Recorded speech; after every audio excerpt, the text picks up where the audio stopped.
to channel DR Gusi MPD TV.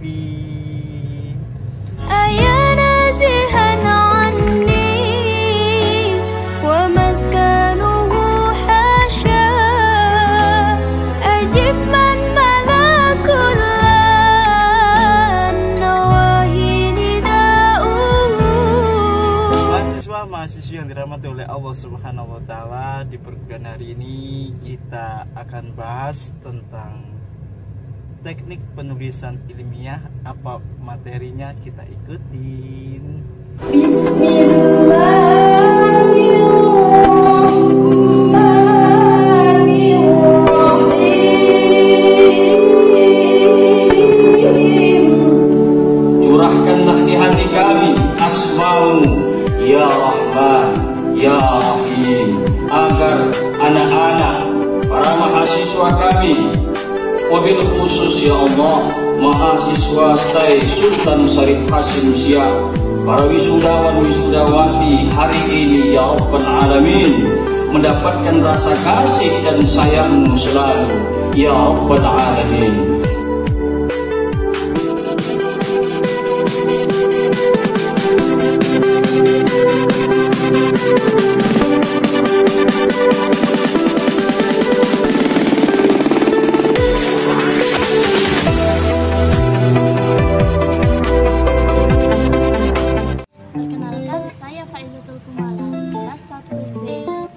Studi Pendidikan Agama Islam Sekolah Tinggi Agama Islam Sultan Syarif Hasim Siak Sri Indrapura Riau.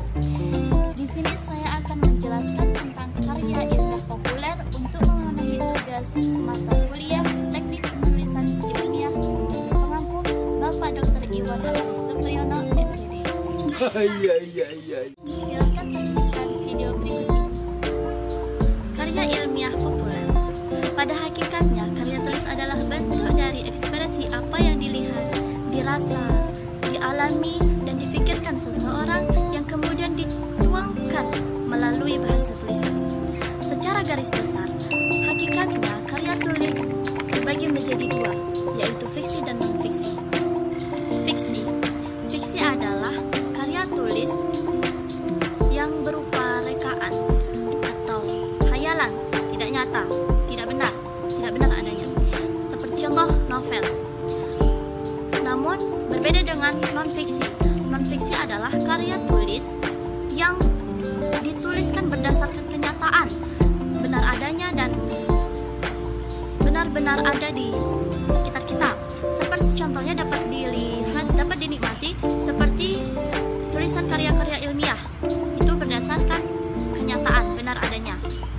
Karya ilmiah populer. Untuk memahami jenis tulisan karya ilmiah populer secara lebih jelas, kita harus mengetahui pengertian tulisan, pengertian ilmiah, dan pengertian populer itu sendiri. Tulisan menurut Dr. Slamet Suseno adalah istilah yang digunakan untuk menyatakan sebuah karya tulis yang disusun berdasarkan tulisan, berdasarkan karangan dan pernyataan gagasan seseorang atau orang lain. Dan karya ilmiah adalah suatu karya yang membuat atau mengkaji suatu masalah tertentu dengan menggunakan kaidah-kaidah keilmuan, berarti berdasarkan penelitian.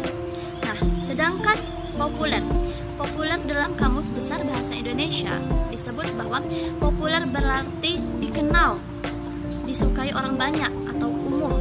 Bisa juga berarti sesuai dengan kebutuhan masyarakat pada umumnya dan mudah dipahami orang banyak. Nah, dari paparan di atas dapat disimpulkan bahwa karya tulis populer adalah karya tulis yang berpegang kepada standar ilmiah tetapi ditampilkan dengan bahasa umum yang mudah dipahami oleh masyarakat awam dan layout menarik sehingga masyarakat lebih tertarik untuk membacanya. Ciri-ciri karya ilmiah populer. Menurut Dalman, karya ilmiah populer memiliki 4 bagian, yakni struktur, komponen dan substansi, sikap penulis, dan penggunaan bahasa. Struktur. Sajian karya ilmiah sangat ketat, biasanya terdiri dari bagian awal, bagian inti, dan bagian akhir. atau penutup. Komponen dan substansi. Komponen karya ilmiah bervariasi sesuai dengan jenisnya, namun semua karya ilmiah mengandung pendahuluan, bagian inti, penutup, dan daftar pustaka. Sikap penulis.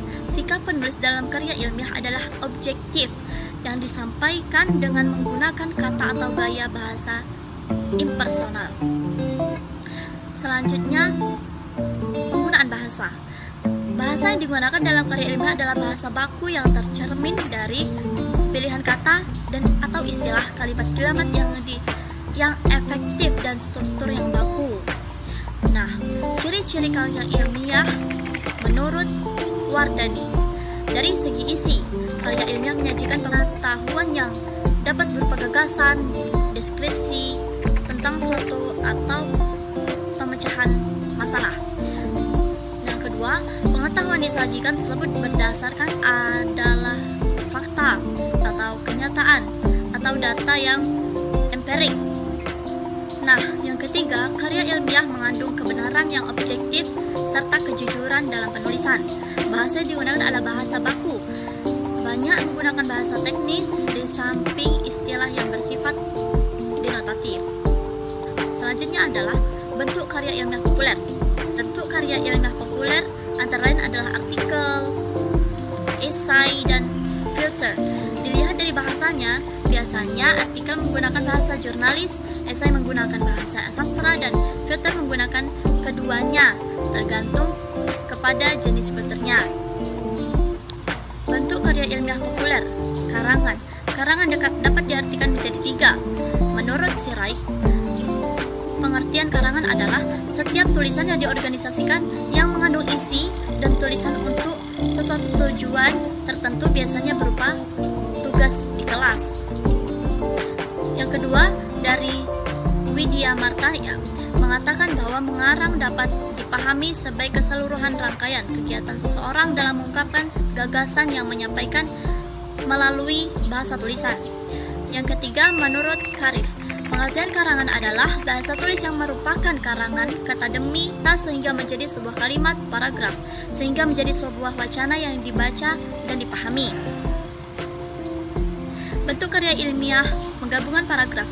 Penggabungan paragraf terdiri dari 4 poin, yakni syarat-syarat alenia, unsur-unsur alenia, manfaat alenia, dan pengembangan alenia. Syarat-syarat alenia. Syarat-syarat alenia terbagi menjadi 3. 1. Kesatuan. Kesatuan adalah satu pokok atau satu topik. Yang kedua adalah koherensi. Koherensi artinya berhubungan antara kalimat dengan gagasan. Yang ketiga ada pengembangan paragraf, yakni kesatuan dengan koherensi bergabung sehingga menjadilah paragraf yang baik.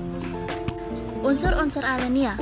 Unsur-unsur alenia terdiri dari kalimat utama atau pikiran utama dan kalimat penjelas gagasan. 3. Manfaat alenia. Manfaat alenia terdiri dari 2. Yang pertama, berdasarkan kalimat utama. Berdasarkan kalimat utama terdiri menjadi 3. Paragraf deduktif, induktif, campuran. Yang kedua, tanpa kalimat utama berdasarkan isinya. Yang pertama, paragraf deskriptif. Yang kedua, paragraf proses. Dan yang ketiga, paragraf efek. Pengembangan alenia. Pengembangan alenia terdiri dari 5 metode, yakni metode definisi, metode proses, metode contoh, metode sebab akibat, dan metode umum dan khusus. Sekian penjelasan dari saya, kurang dan lebihnya saya mohon maaf. Wabillahi taufiq wal hidayah. Wassalamualaikum warahmatullahi wabarakatuh.